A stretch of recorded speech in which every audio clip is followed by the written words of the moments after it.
15 जिलों की 66 सीटें मध्य प्रदेश के सिंहासन को तय करती आई है। वहीं निमाड़ अंचल के 4 जिलों की 16 सीटें इसमें अहम भूमिका निभाती है। इन सीटों पर भी सभी की नजर है। तो क्या है इन सीटों का समीकरण और कौन से बड़े चेहरों की साख दांव पर लगी है, आइए देखते हैं। निमाड़ किसकी नैया करेगा पार? बीजेपी कांग्रेस कौन होगा दमदार? जिसने साधा निमाड़ वही होगा सरदार। निमाड़ की राजनीति को साधना पार्टियों के लिए चुनौती से कम नहीं है। ये वो इलाका है जो सधा तो सरकार बनने की राह आसान हो जाती है।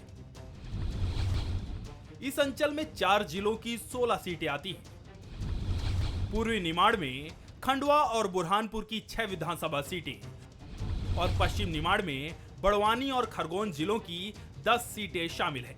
और ये सीटें सत्ता के सिंहासन तक पहुंचने की अहम कड़ी साबित होती है। साल 2018 में कांग्रेस ने निमाड़ में बेहतर प्रदर्शन किया था और सत्ता के शिखर पर पहुंच गई थी। कांग्रेस ने 10 सीटों पर जीत हासिल की तो बीजेपी महज 4 सीटों पर ही सिमट गई थी और निर्दलियों के खाते में 2 सीटें गई। 2023 की जंग भी दिलचस्प है।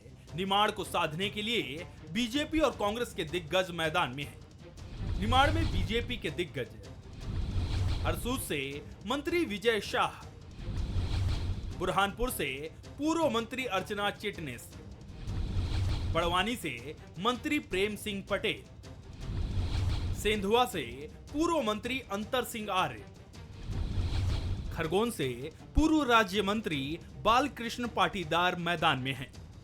इधर कांग्रेस से भी ऐसे दिग्गज चेहरे हैं जिन पर सबकी निगाहें बनी हुई हैं। निमाड़ में कांग्रेस के दिग्गज राजपुर से पूर्व गृह मंत्री बाला बच्चन, कसरावत से पूर्व मंत्री सचिन यादव, महेश्वर से पूर्व मंत्री विजय लक्ष्मी साधो चुनावी रण में अपनी किस्मत आजमा रही हैं। निमाड़ को लेकर बीजेपी और कांग्रेस दोनों के अपने अपने दावे हैं। कांग्रेस को 2018 का प्रदर्शन दोहराने की उम्मीद है तो बीजेपी को निमाड़ में कमबैक करने का भरोसा है। पिछली बार भी कमलनाथ जी की सरकार भले ही 15 महीने चली, लेकिन उन्होंने कहा था कि हम लोगों का कर्जा माफ करेंगे। तो सोसाइटी और बैंकों का कर्जा माफ हुआ तो उससे लोगों का विश्वास रहा है कमलनाथ जी पे कि वो जो कहते हैं वो करते हैं।